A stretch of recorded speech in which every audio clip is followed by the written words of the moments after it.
ఇకపై మీకు ఇష్టమైన ఫేవరెట్ సీరియల్స్ యొక్క ఫుల్ ఎపిసోడ్స్ యూట్యూబ్లో అందుబాటులో ఉండవు. కేవలం సన్నెక్స్లో మాత్రమే ఫ్రీగా చూడొచ్చు.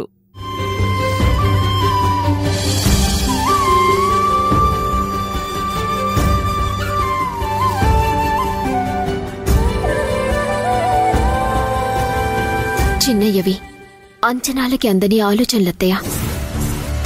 తను మీరనుకున్నంత అమాయకుడు కాదు, స్వార్థపరుడు, మోసం చేస్తాడు. అందుకే నేను చూపించే ప్రేమ, అనురాగం, అభిమానం ఇవేవి అందుకునే అర్హత ఆయనకి లేవు.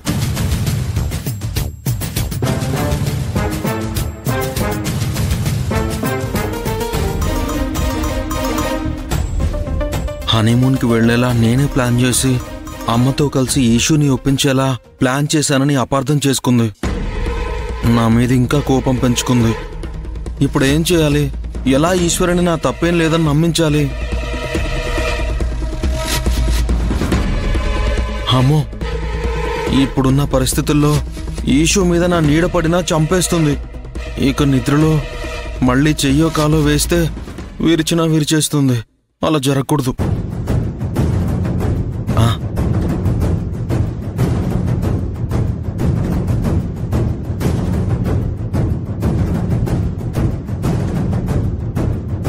నీ ఎంజాయ్మెంట్కి మాత్రం ఏమీ లోటు లేకుండా చూసుకుంటున్నావు, నాకు మాత్రం మనశ్శాంతి లేకుండా చేస్తున్నావు. అయ్యయ్యో ఈషు, నేను అనుకుంటున్నట్టు నిద్రలో నేను డిస్టర్బ్ చేయాలనుకోవట్లేదు. అందుకే నా కాలు చెయ్యి నీ మీద వేయకుండా ఇదిగో ఇలా దిండ్లతో అడ్డంగా పెట్టాను. బాందా? చాలా ఆపు చిన్నయ్య. ఎన్నిసార్లు మోసం చేసింది సరిపోలేదా? ఇంకా ఇంకా ఇంకా నన్ను మోసం చేయాలా? ఒకసారి నేను చెప్పేది వినీషు. ఏం చెప్తావ్? హనీమూన్ ప్లాన్ నువ్వు చేసినా సరే చెయ్యలేదని చెప్తావు, అంతే కదా? నన్ను హనీమూన్ కి తీసుకెళ్లి అక్కడ ఏదో ఒక రకంగా కూల్ చేసి మళ్ళీ నాకు దగ్గరవ్వాలి అనుకుంటున్నావు, ఇదే కదా నీ ప్లాన్? నీ ప్లాన్స్ ఏవి జరగవు. పదే పదే మోసపోవటానికి నేను అమాయకురాల్ని కాదు, ఈశ్వరిని. నేను నిన్ను మోసం చేయాలని చూడట్లేదు ఈశ్వరి. ఇప్పటి వరకు చేసిన దానికే నరకం చూస్తున్నాను. నేను నమ్మను. పైకి కనిపిస్తున్న మంచితనం వెనుక కంటికి కనిపించని కన్నింగ్ ఆలోచనలున్నాయి. అప్పుడేదో తెలియక చేశాను ఈషు, ఇప్పుడు కాదు. నువ్వు ఎన్ని చెప్పినా నేను నమ్మను. కేవలం అత్తయ్యకు మన మధ్య జరిగిన నిజమేంటో తెలియకూడదు అన్న ఒకే ఒక్క కారణంతోనే ఇందాక అత్తయ్యకి మాటిచ్చాను. కానీ నీతో కలిసి నాకు హనీమూన్కి రావటం ఏమాత్రం ఇష్టం లేదు.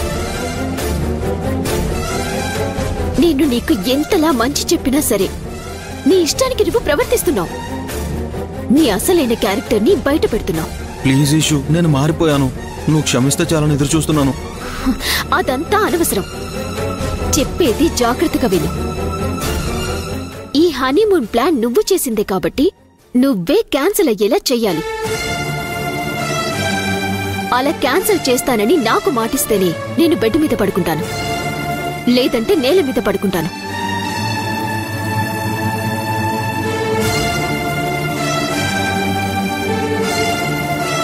చెప్పు చిన్నయ్య, క్యాన్సిల్ చేస్తానని నాకు మాటిస్తావా లేదా? చెప్పు. సరే ఈషు, చేస్తాను. మాట తప్పవుగా?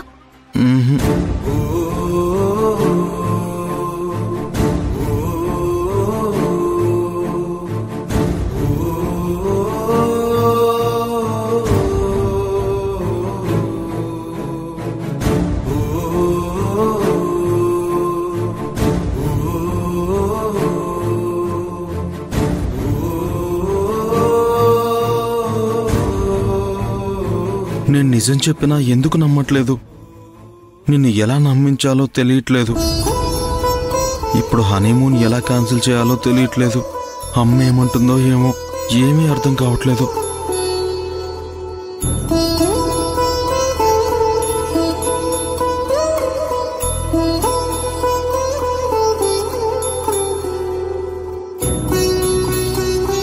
నువ్వే క్యాన్సిల్ అయ్యేలా చెయ్యాలి.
రా అభి.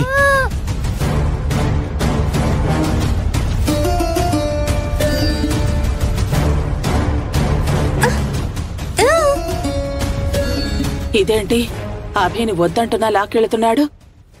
చూద్దాం. అభి, ఈషుకి హనీమూన్ వెళ్ళడం అస్సలు ఇష్టం లేదు. మేమిద్దరం హనీమూన్కి వెళ్తే అక్కడ మాకు కావాల్సినంత ఏకాంతం దొరికి మేం కలిసిపోతామని నువ్వు వేసిన ప్లాన్ బాగుంది.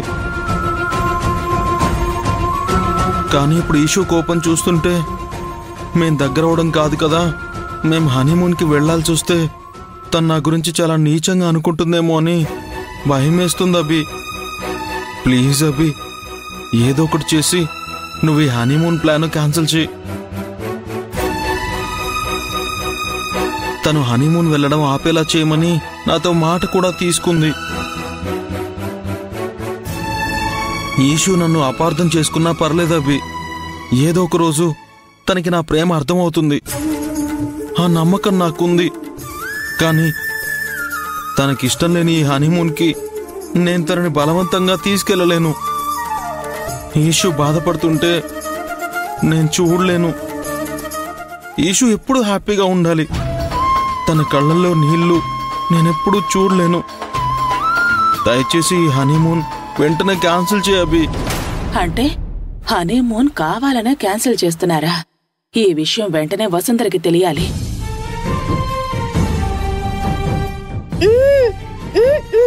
లేదబి, చెయ్యాల్సిందే. మీ అక్క చాలా బాధపడుతుంది, నన్ను అసహ్యంగా చూస్తుంది. మేము విడిపోతాం అభి. వదినా, వదినా! ఏంటి గిరిచా ఈ టైంలో? ఏదైనా ప్రాబ్లమా? అవునదినా. ఏమైంది? వాసుదేవ్ నిన్నేమైనా అన్నాడా? ఇద్దరు బానే ఉన్నారా? గొడవ పడ్డారా? సమస్య మా ఇద్దరి మధ్య కాదదినా, ఈశ్వరి సుందరల మధ్య.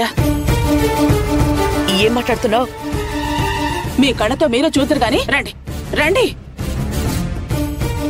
అర్థం చేసుకో అభి, ప్లీజ్ అభి, ప్లీజ్. దయచేసి హనీమూన్ క్యాన్సిల్ చేయి. అక్కడ చూడండి.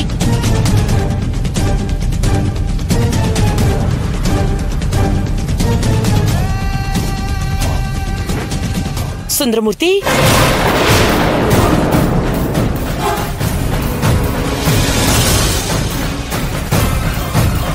ఏమైంది నాన్న? ఎందుకు ఏడుస్తున్నావు? అది దొరికిపోయావు సుందరం.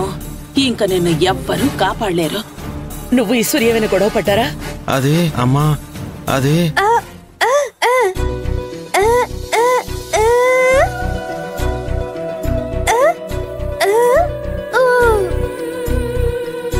ఏంటి నాన్న అభి చెప్తోంది? నువ్వు బాధపడట్లేదా? హనీమూన్ కి వెళ్తున్నందుకు నీకు ఆనందంగా ఉందా? సంతోషంగా ఉంటే కళ్ళల్లో నీళ్ళెందుకొస్తాయి? అమ్మా, ఇవి కన్నీళ్లు కాదు, ఆనంద బాష్పాలు. ఈషు నేను అలా సరదాగా వెళ్ళొచ్చేస్తాం కదమ్మా. ఇది మా మొదటి ట్రిప్ కదా, ఎప్పటికీ గుర్తుండిపోతుంది.